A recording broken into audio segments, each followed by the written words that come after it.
My name is John McKeon. I'm the moderator for the Teradata Aprimo River, and today we have with us Rebecca Bucnis. She is the Director of Retail Consumer Intelligence for Teradata.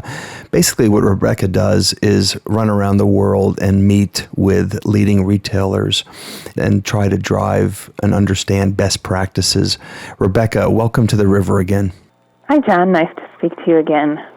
Rebecca, there's some really interesting stuff going on in the retail environment, particularly with how social media and big players like Amazon are weighing in.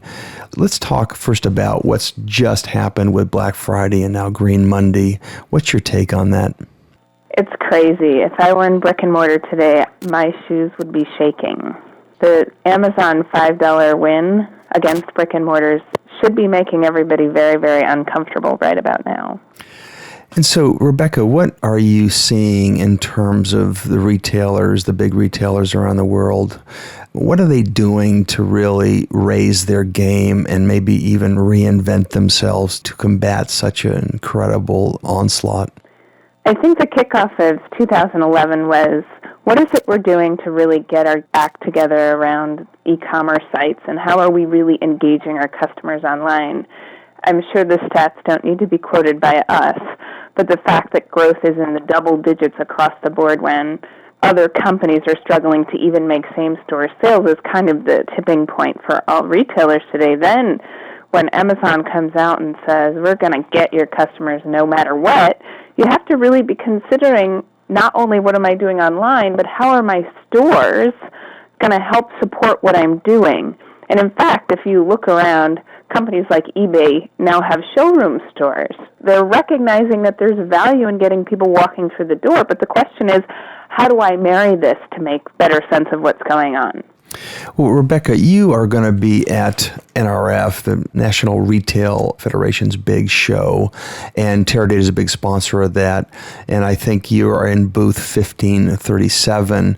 What's going to be going on at the show, and what's the compelling reason to actually join in the dialogue there? I think the biggest theme is, what is the way to connect the consumer? Connected consumer is everything today. It's understanding what they're looking for, but really learning how to listen to what they're saying so that you can service them.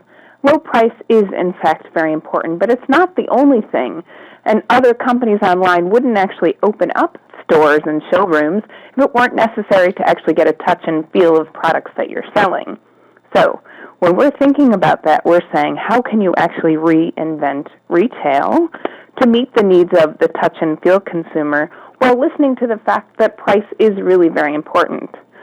The traditional players need to think about, how do I connect all that information together? The online players say, with all the stuff going on in quote-unquote big data, e-commerce, how do I make sense of it to use it to my advantage, not only to provide lowest cost, but also some service levels as well? We'll be showing multiple booths to talk about these very important things, and also focus still on store operations and how do we make them the best possible choices we can have given our legacy and our history. Well, Rebecca, what about the whole issues of mobile devices, cross-channel analytics, integrated views? What type of dialogues will be going on relative to these topics? Cross-channel integrated views. How do I leverage information that consumers are sharing, not only with me and brand and store, but also with each other? How can I tap into that information, make sense of it, really decode it so I can understand importance? Because today online, the things that successful new retailers are doing, like Gilp.com, and they're asking the question, how can I entertain? How can I game? How can I include social as part of what I'm doing? But that's all kind of catchy right now. It's on a hype, but you have to decode that to say, well, what does it do to drive insight about my consumers to connect them in stores when I have that opportunity? So how do I make sense of all the very vast and large information out there? How do I turn it into insight about the customer so I can actually provide service as well as low cost? Rebecca Bucnis, she's the Director for Consumer Retail Intelligence at Teradata, going to be at NRF at booth 1537. Thank you, Rebecca. Thanks, John. See you in New York.